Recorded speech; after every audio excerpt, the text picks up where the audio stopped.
So in my previous video, I explained how my grip cue, which is to hit this area, I hit it. I actually do a couple different things. I hit and then I grind.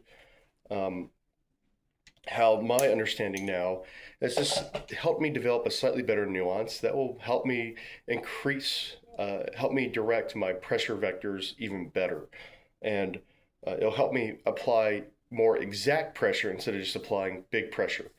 So, and something like this happened where a perceived cue may not exactly be what you want or what you're doing in reality.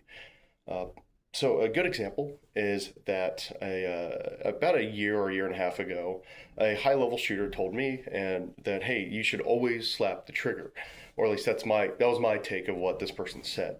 So I said okay, game, and I slapped the trigger for a whole lot, and that's kind of how I went about and developed my training.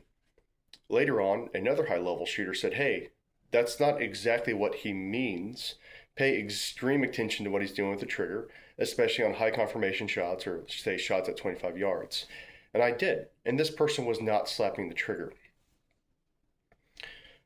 So I kind of had this interesting moment where what this high level shooter was telling me wasn't exactly what he was doing. And there's this disconnect. And I actually asked John Johnson in a previous class and I did some self discovery.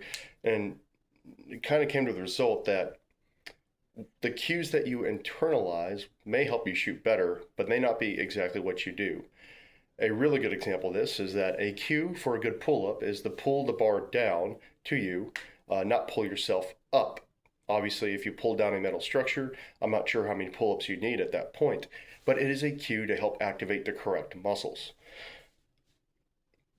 I believe this high level shooter who uses this slap technique or this slap cue to help put a lot of his other attention on other cues besides just the trigger.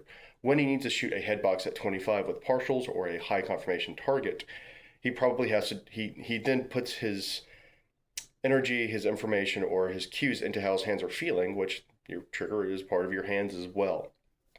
And now I really appreciate that because we can argue whether or not slapping is an end goal and whether or not to just to turn the gun on to shoot or not is, I don't want to say debatable because that's not the point of this video.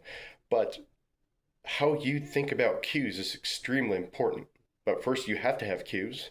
You have to tune those cues in, and then you have to understand exactly what your cues are doing.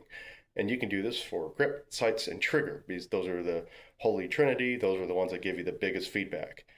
This is a series, two videos, not a series. So thank you for sticking with me and appreciate it. Thank you.